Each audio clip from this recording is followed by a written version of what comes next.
তো জেডপে ফ্যামিলিকে তরফ থেকে আমি ওয়েলকাম জানাচ্ছি সবাইকে। এখানে এইটা আমি জাস্ট বলবো অ্যাবাউট আদার্স, এগুলো মিশন ভিশন এগুলো বলবো না। লাইট লাইট অফ করবে দাদা ওখানে। এই জায়গাটা একটা বোঝার মারাত্মক জিনিস আছে। আমরা প্রত্যেকে জানি কম্পাউন্ডিং এফেক্ট। কম্পাউন্ডিং এফেক্ট বোঝেন আপনারা? চক্রবৃদ্ধি হারে যেটা বাড়ে।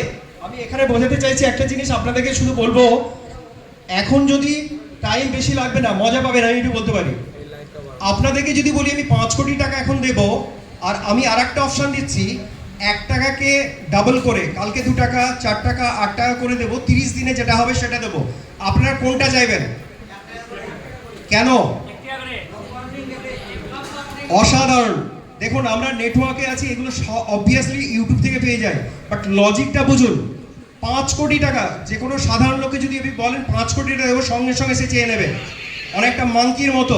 বানরকে যদি আমি বলি ওকে যদি 1000 টাকা দিই আর 5টা কলা দিই, কোনটা নেবে? ব্যানানা নেবে না টাকা নেবে? কলা নেবে না? 1000 টাকায় আরো কয়েক হাজার কলা পেয়ে যেত। বাট এখানে বোঝার চেষ্টা করুন, আপনি ডেলি বেসিসে যেটা পাচ্ছেন ওটা কম্পাউন্ডের এফেক্ট 30 দিনে 53 crore হয়। 5 কোটি টাকা, এটা বোঝার চেষ্টা করুন। Time rate income. আমরা এটা ভাবি না। আমরা বাঙালিরা কি ভাবি? বেশি করে আমি বাঙালি বলছি এই কারণে, বাঙালিদের মধ্যে একটা স্যালারি বা আমরা কি করি, আমরা জবের দিকে যাই। জবে অ্যাভারেজ, আমি টাইমস অফ ইন্ডিয়ার এটা বলছি, 90% of Indian population they are earning below 10,000। এটা আমি বলছি না। এবং আপনি যদি হিসেব করে দেখেন কলকাতা বা আপনার আশপাশের স্যালারি স্ট্রাকচার যদি দেখেন, খুব বেশি হলে প্রাইভেট সেক্টরে 10 থেকে 20,000 টাকা স্যালারি পায় অ্যাভারেজলি। ওর বেশি খুব কম আছে। এমন নেই যে সরকারি চাকরি তার তো অনেক বেশি হয়েছে, কিন্তু সরকারি চাকরিজীবী কজন আছে?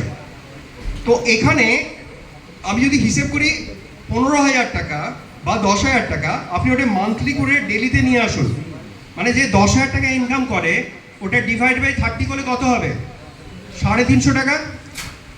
350 টাকা একটা লেবারও ওর থেকে বেশি ইনকাম করে। যারা চাকরি করি আমরা, যারা 15,000 পায় বা 20,000 পায়, 20,000কে ডিভাইড করুন। 20,000কে আপনি ডিভাইড করে দেখুন কত হয়, মানে 600 সামথিং। আপনার রাজমিস্ত্রি যারা কাজ করে ওর থেকে বেশি ইনকাম করে, তার আলাদা স্ট্যাটাস মেনটেন করতে হয় না।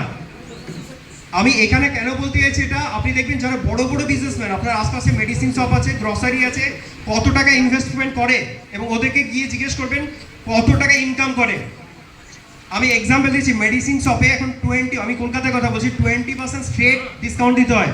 মানে আমরা পাচ্ছি কত? 8 থেকে 10% প্রফিট থাকে। একটা দোকানে 5,000 থেকে 10,000-এর বেশি নর্মালি সেল হয় না। বিশাল বড় দোকান বলে আমি অন্যান্য ফ্র্যাঙ্ক ক্রস বা এদের কথা বলছি না। 10,000 টাকা যদি সেল হয়, 10,000 টাকা 10% কত হয়? 1,000 টাকা। মেডিসিন শপে এক্সপেন্স কী কী থাকে? ফার্মাসিস্টের একটা এক্সপেন্স, স্যালারি দিতে হয়, স্টাফদের স্যালারি দিতে হয়, আপনার হচ্ছে রেন্টে থাকে, ম্যাক্সিমাম রেন্টে থাকে, রেন্ট দিতে হচ্ছে।